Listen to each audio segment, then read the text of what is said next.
In a decisive move, British authorities recently intercepted and detained an oil tanker in UK waters, a vessel suspected of being intricately linked to Russia's clandestine shadow fleet.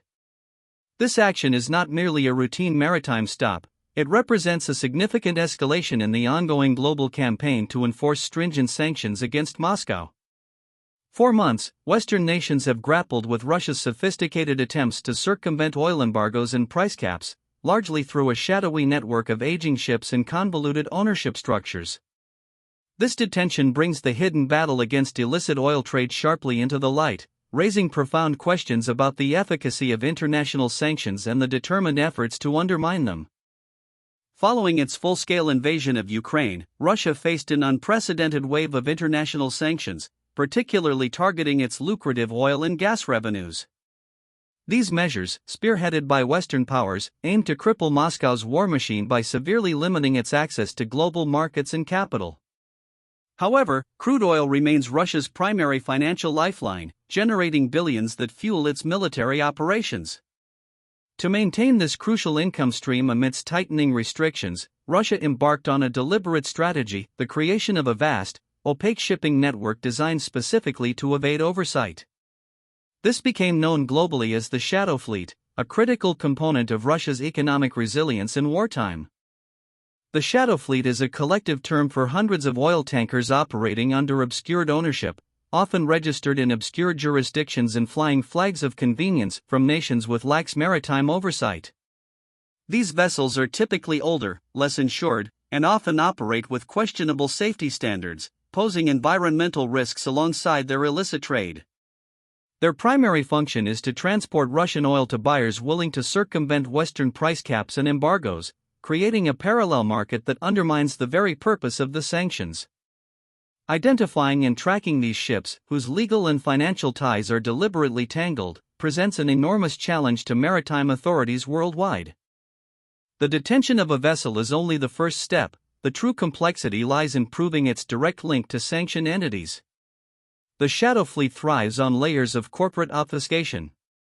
Ships are often owned by shell companies in multiple jurisdictions, managed by firms in others, and insured by yet more, all designed to make beneficial ownership virtually untraceable.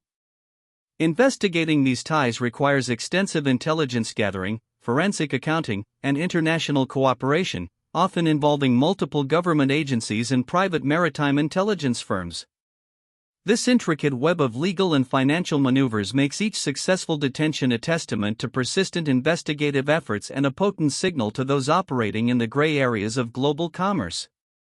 In this particular instance, the UK acted under its comprehensive sanctions regime, targeting the vessel for its suspected involvement in facilitating trade that undermines international restrictions.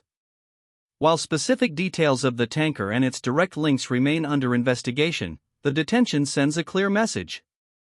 The UK's maritime authorities, supported by intelligence agencies, demonstrated their capacity to identify and intercept vessels that attempt to exploit the intricate shipping lanes for illicit purposes.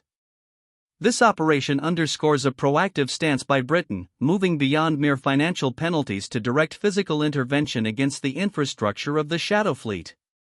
It emphasizes the determination to disrupt Russia's war economy at every possible point. The detention of a vessel immediately triggers a complex legal process. Authorities must not only demonstrate the ship's connection to sanctioned activities but also navigate international maritime law, which governs jurisdiction and the rights of ship owners.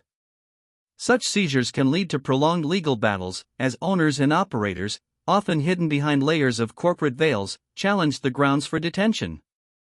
However, each successful case sets a critical precedent, signaling that national authorities are prepared to use all available legal tools to combat sanctions evasion.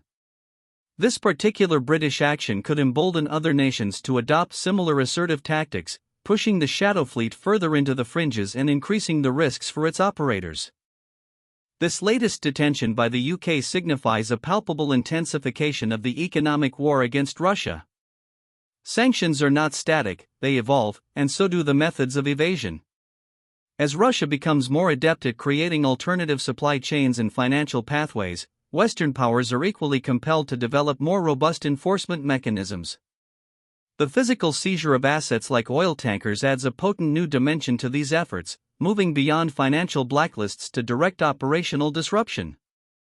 This sustained pressure aims to constrict Russia's revenue streams, ultimately impacting its ability to fund its military ambitions and maintain economic stability amidst prolonged international isolation.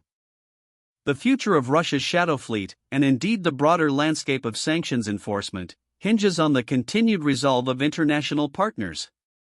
While individual detentions may not cripple the entire operation, they introduce significant operational costs and risks for those involved. Each intercepted vessel disrupts supply chains, increases insurance premiums, and exposes vulnerabilities in the opaque network. As nations collaborate more closely and refine their intelligence gathering techniques, the operational space for the shadow fleet is likely to shrink. This ongoing cat-and-mouse game underscores the complex, multifaceted nature of modern geopolitical conflict, where economic levers and maritime enforcement play as crucial a role as traditional military power.